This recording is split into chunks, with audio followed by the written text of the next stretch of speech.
Hello, everyone. We all know how stressed and confused it can be in this crazy, busy world, but we're very fortunate today to have a special guest. Her name is Sasha Lomas. She has great experience to help us to bring us to clarity, which is the skill of the month. Sasha has had a career in corporate life, and she was also 23 years in her own business as a consultant. And now she helps solopreneurs and entrepreneurs to gain clarity about their business. She has a unique experience behind her because besides her project management skills, she also has training in energy and mindfulness. So I welcome now Sasha Lomas. Hi, Sasha. Thank you very much, Irene, So good to have you with me today. So Sasha, I know you because of, we've been talking and I've actually worked with you. You were helping me with my business, but I just am so impressed with your background. So there's one story you told that I'd like you to share, and then we'll get into the business end of it. Could you share your two suitcase story?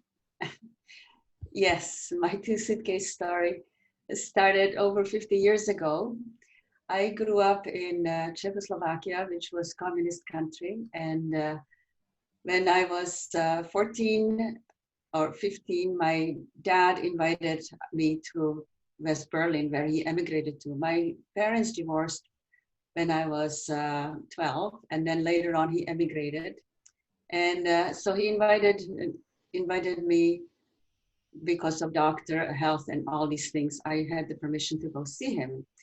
And as things were happening and during that time between in the communist countries, Czechoslovakia was getting a little bit more freedom and it wasn't going over too well.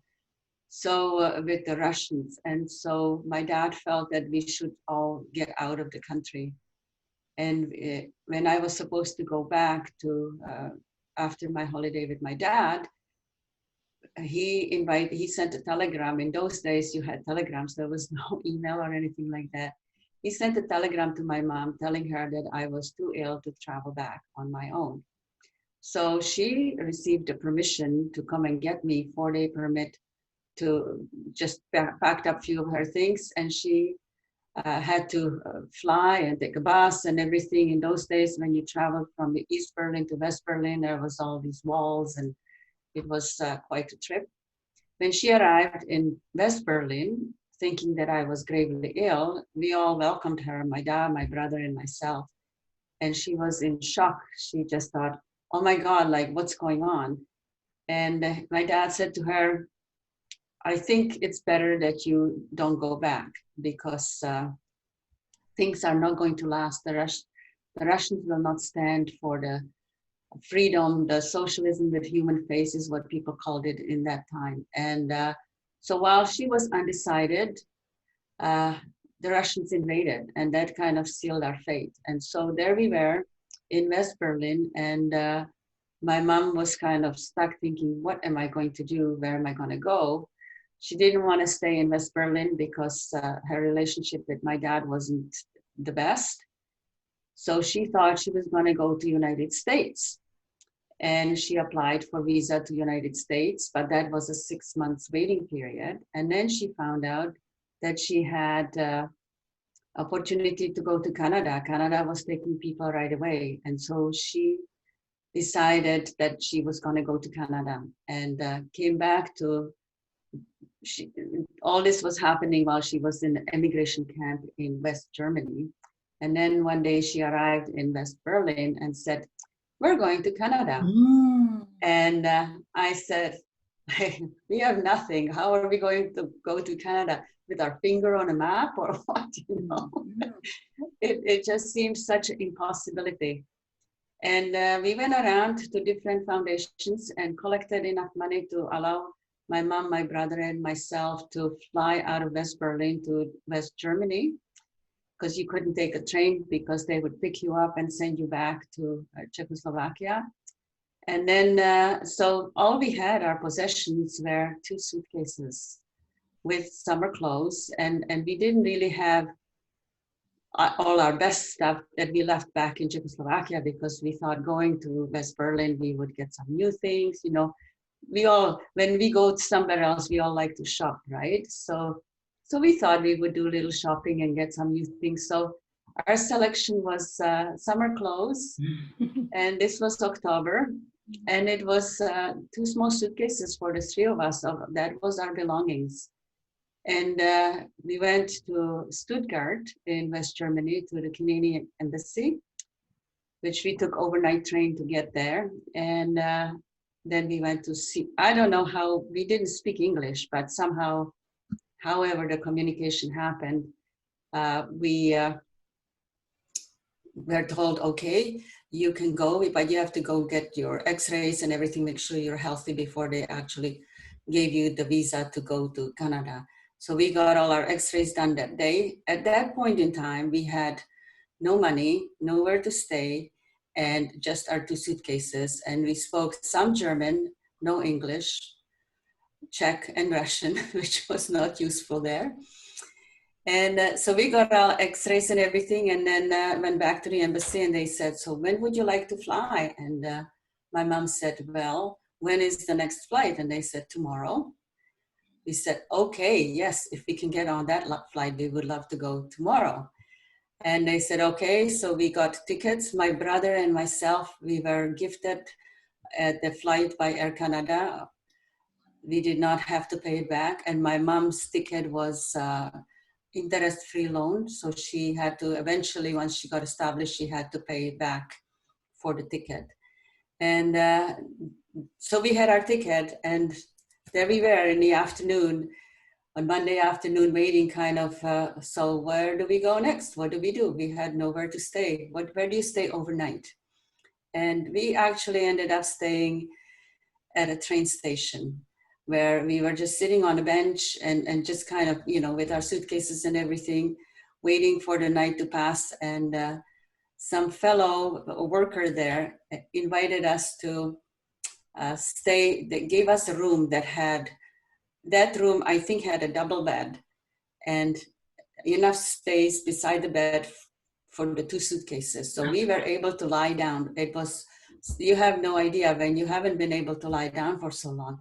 So we went and stayed in that room and just lined up beside each other, the three of us, and slept.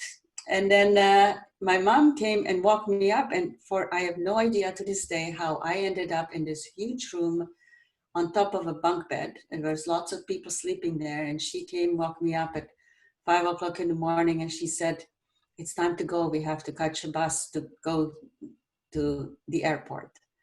And so off we went to the airport, and then landed in Canada. It was a great flight because there was all Czech and Slovak people, and they fed us, which was good because we were pretty hungry by then because we had no money for food. And then when we landed in Montreal, we were gifted $25 per family, and then we were transported to a housing that was for the refugees housing. And my mom contacted her cousin who lived in Montreal, and he actually arranged for us to have a little apartment and loaned us money for the first rent and got us registered in school. And that's how we started our life in Canada. And it was thanks to the Czech community that the people who had come before us, who spoke English, they organized places to teach us English. And my brother and I were signed up in school within a week. So we were in high school, not speaking the language. So that was quite an experience, pretty rough start, because I was 15 and my brother was 17. So it was quite a new beginning and everything. And when I look back on all of that experience, and it was definitely not easy, it was tough, but the life that was gifted to us with my mom's courage and bravery to go to a new world. And many times I thought coming to North America was like going to another planet, because I was coming from communist country, not just to the Western world, but to another continent and everything. So it was quite something. And thanks to my mom's courage and support and determination. And my dad as well would send a little bit of money so that we would go to school and we would learn the language, get educated, and build our life in a free world, the life that we wanted to build. And so we came from chaos, which was total turmoil through all of this. And we landed in a new world that eventually we embraced.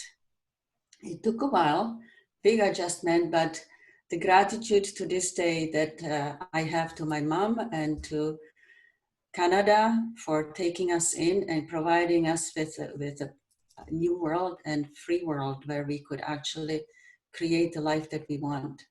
And I didn't know at the time that it's the creating, it's our hope, it's our positive attitude of how we create a good life. Because I wasn't scared when we were doing this travel, when this was happening. I was teenager and I was felt like I was on a huge adventure. So the travel coming, it was a big adventure. It was like, wow, you know, this is what we're doing. Wow, this is what. So my attitude was very positive on that. But later on, as I was going through learning the language and trying to fit in, which was very, very difficult, that was extremely trying. And that was the, you know, it's the ebb and flow of life where you go through the downs and it's the chaos in you where you're not feeling like you're fitting and all of these things. And it has equipped me for later on in life to always know that every cloud has its silver lining. And so when I've gone through different challenges in my life, I found it, once you get through the shock of whatever difficult time you're going through, then looking for the silver cloud and thinking, you know, this really sucks. There's got to be a really good silver lining coming up. And so I see it as chaos to clarity, overwhelm of things that happen in our life and have happened in my working world when I worked in a corporate world for 19 years. And there was a company I worked with for 9 years that was close to home and had all these benefits to do with being able to spend time with my family. And I felt I was in IT. I wanted to stay in IT. And so I was grateful to take a job with this company that was close to home. I took a pay cut, but I was, you know, able to be there for the kids. I have 3 kids who were, at the time when I joined this company, they were just elementary school and getting involved in sports and all that. So for 9 years, I worked with this smaller company, and I never felt like I fit. But I was willing to go along, to put up with it, because I was getting the benefit was being with my kids, with my family, to be close to home. And when the kids grew up, that's when time came and I thought, what am I going to do? So that's when I took the step and got a job, or actually went in looking for a job becoming a consultant. And when I became a consultant, I didn't know actually what a shift that would be in my life, because all of a sudden here I was fully responsible for myself. I was no longer part of the politics within a corporation, how everybody has to do things in a certain way and all the red tape and all of those things. I had my own business, and my performance was what got me more work, more contracts, more consulting work. And I just loved it. I loved project management.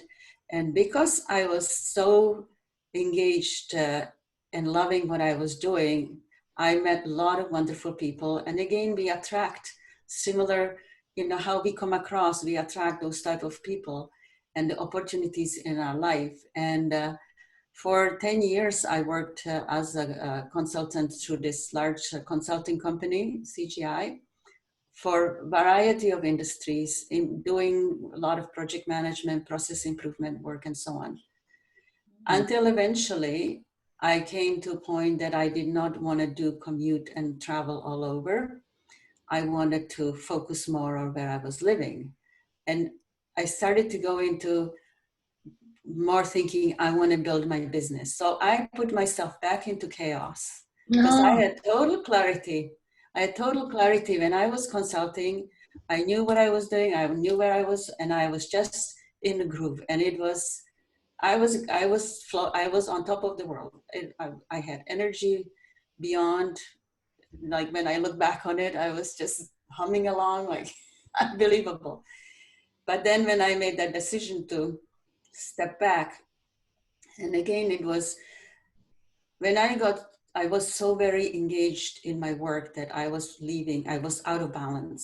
I was no longer balancing family and that. I was just workaholic, basically. And when I decided this is not serving me, and by the time I get done with all my workaholism, I may not have a family left. So let's back off and let's focus on building business, focus on working with smaller companies and so on. Let's get out of the corporate world and apply what I have learned and applied with the large organizations. Let's bring it to the smaller companies. And so it was project management, process improvement, implementing software solutions and so on that I was doing and enjoying that. But I kept telling myself, I don't know how to build a business. And you know what? When you tell yourself something, then you live it. Sure. And so I gave myself a struggle. And maybe that's what was required for me to suddenly take away my direction from all this technical work. And I started to get interested in energy work and energy modalities.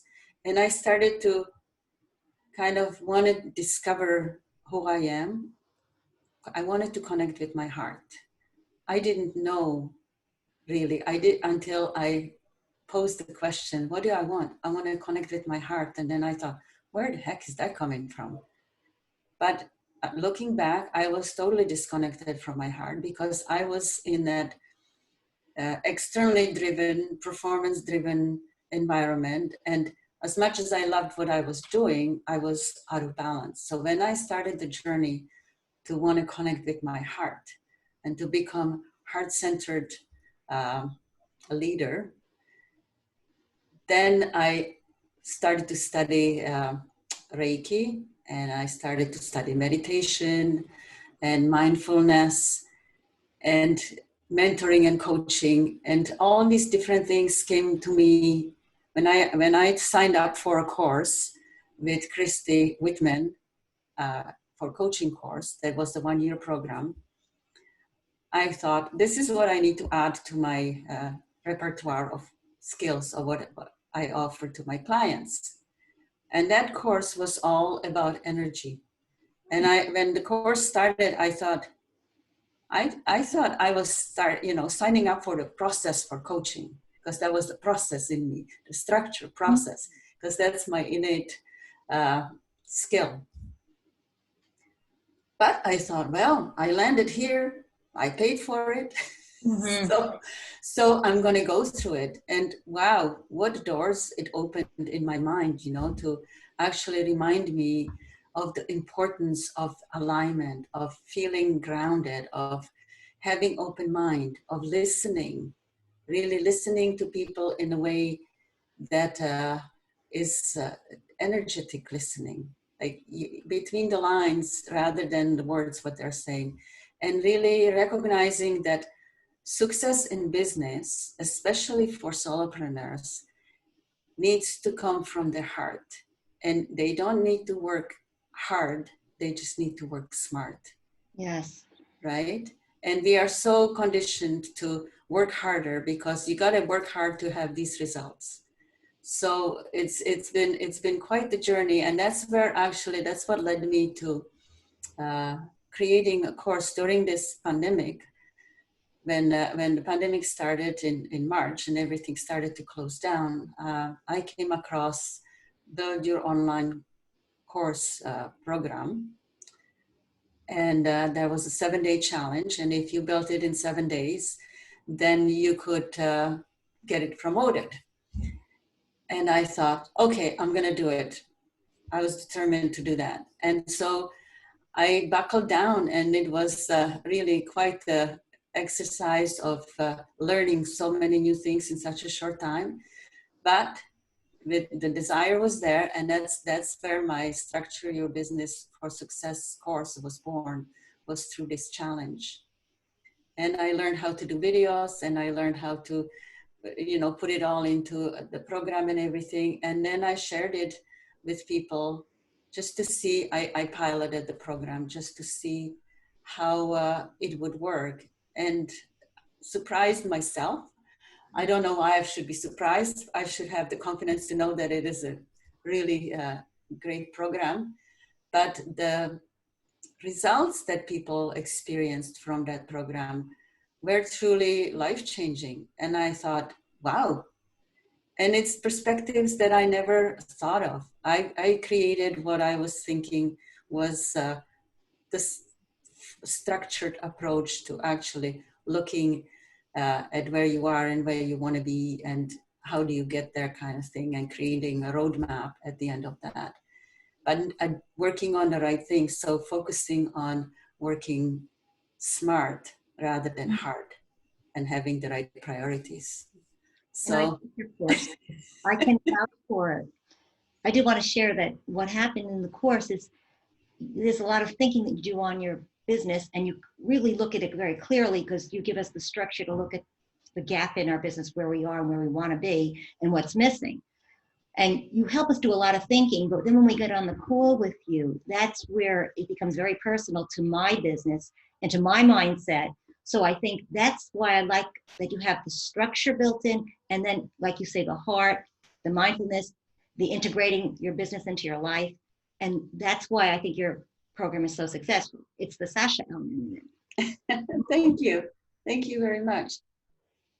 So I do want to, first of all, I think your parent, the story of your coming over is a great lesson of life, like you say, ebb and flow, having the confidence, just going for it as a vet. I mean, all that is a life lesson. There's so many characteristics in that story.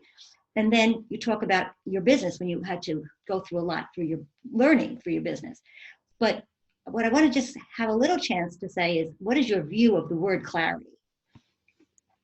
Well, clarity it's an interesting thing because it means a different thing to each and every one of us. Sometimes clarity is to just know what I'm going to do today. And to a business solopreneur, business owners, business related clarity is what outcome do I want to reach? What is it, the mission that I have? And actually having clear vision is a clarity in that sense.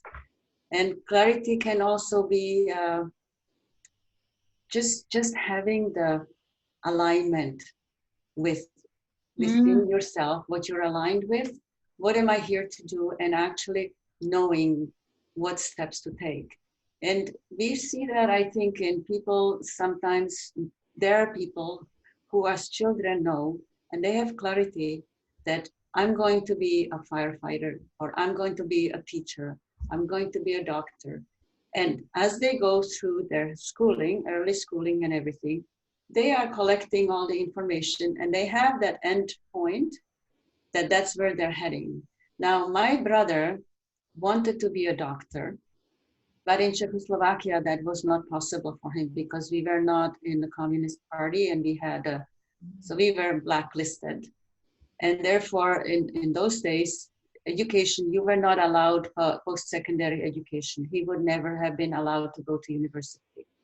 He could be, and he was actually signed up to study like a college engineering kind of trade education. So when we came to Canada and the doors opened for him, even though we had no money, after high school, in Quebec, you go to CEGEP. There is like the way you go through before you go to university is different in different provinces in Canada. Anyways, he applied to go to medical school to McGill eventually. And there was 2,000 people applying, and they were taking like 150 people. But he had that clarity, that vision. He wanted to be a doctor. And he was the top student in CEGEP, in sciences and everything. Therefore, his performance, even though we were relatively new in Canada, he mastered the language, he mastered French, and he mastered the curriculum in the school in English. So he was showing great signs of a high achiever. And so he did get accepted on first application. And when he got accepted to medical school, he had no money. So he went to the counseling that they provided, and there were all sorts of bursaries, loans, and different things. And he worked with people who helped him find the money to pay for the education so that he could become a doctor. And to me, that's clarity, because you have that out there, and you have the vision, you know what you want, and you're going for it. The challenge, I think, that's a small percentage of people who have that clarity.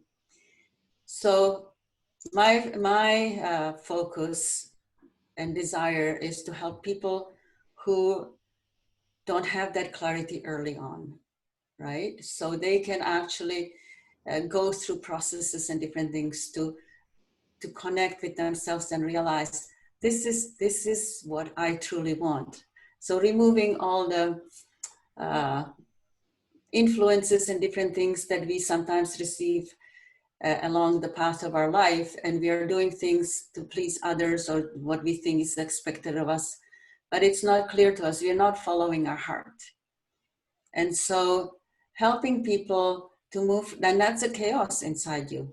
When you're not following your heart, you're not fully happy, you're not fully connected, you're just going through the motions, and there is so much more that can open up once you connect to that clarity, once you connect to that vision, to the passion that you have. Yeah, and Then all the steps fall in. You're so clear the way you're integrating it all is basis for the clarity. So that's I see why your second part of your training was so important to what you do with your mentoring. Thank you. My question now is, I have had my business for a while, so I know what it's like to work with you. But is it different when someone is just starting their business from somebody who already has their business going? How does that work? Is there a difference when they work with you?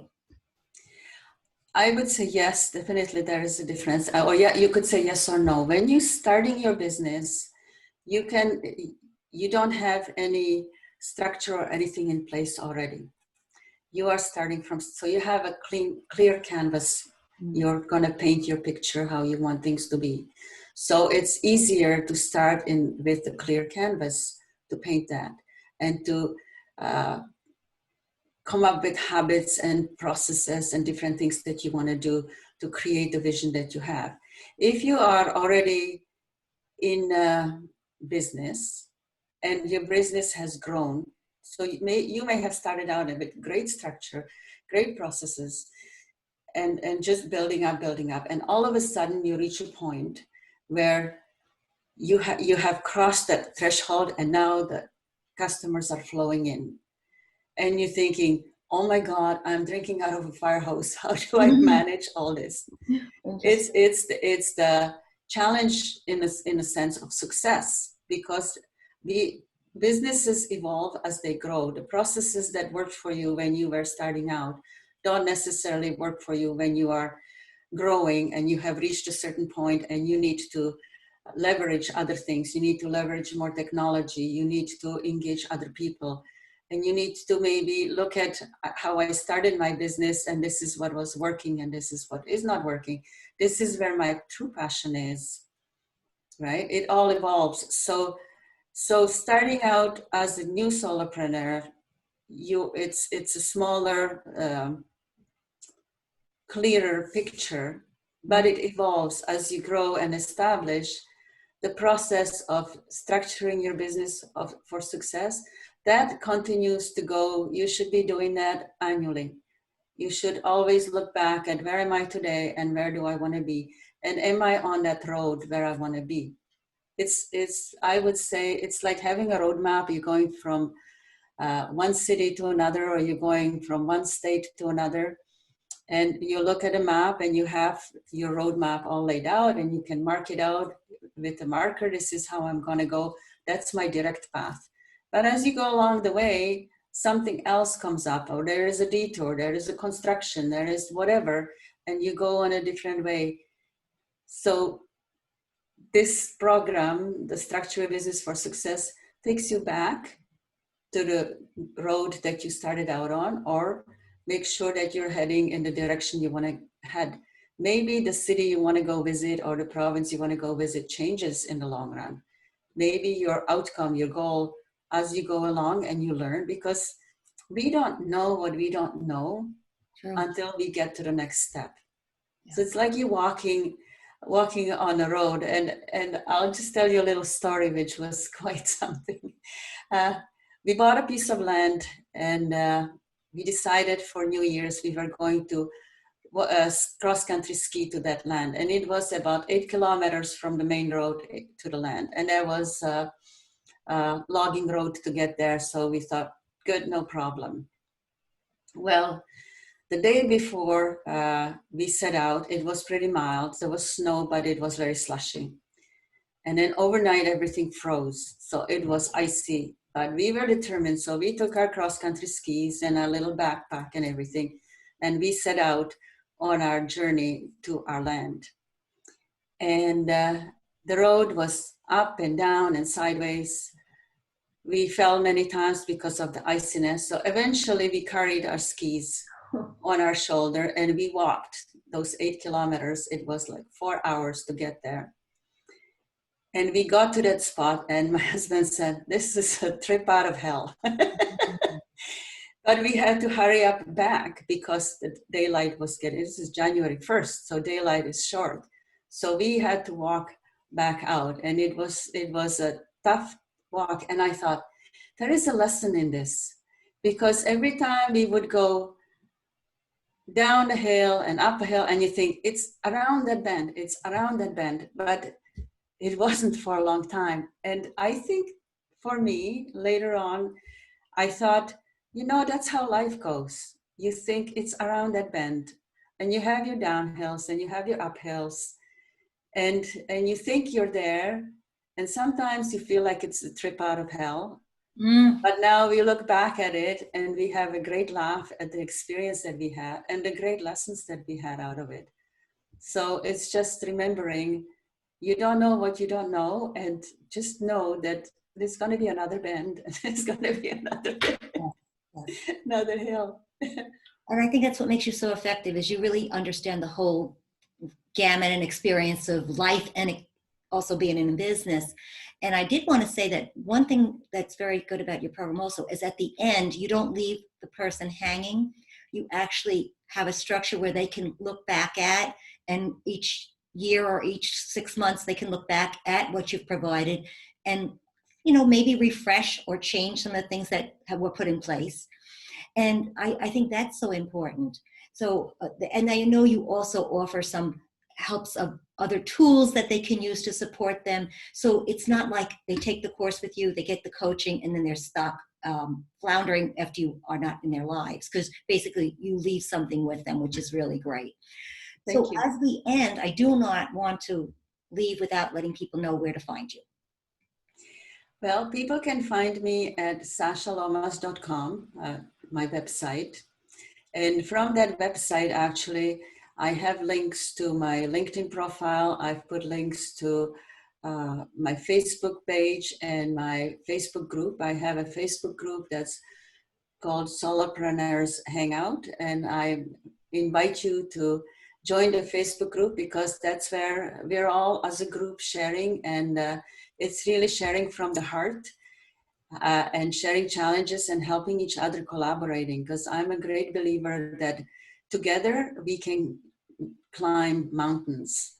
Alone, it's not so easy. So I welcome anybody who is interested to join that group and share their tips and ask their questions, because I have offered a mentoring feature in that Facebook group. So that's something new. And so if anybody's looking for some mentoring, go ahead and sign up for that in that group, or you can actually on my website, you can request a complimentary session with me, which is a 30-minute session. And it just, when you click on the button to request a session, it takes you to my calendar, so you can choose a time when you would like to have a chat with me. I'll be happy to help. Thank you, Sasha. And I want to make sure I'll put all these links on the bottom of the video so people can easily just click for you. And I thank you so much for sharing your stories and your expertise with us on clarity. So we wish you the best. Thank you. Have a wonderful day. Thank you very much. You're welcome. Good having you.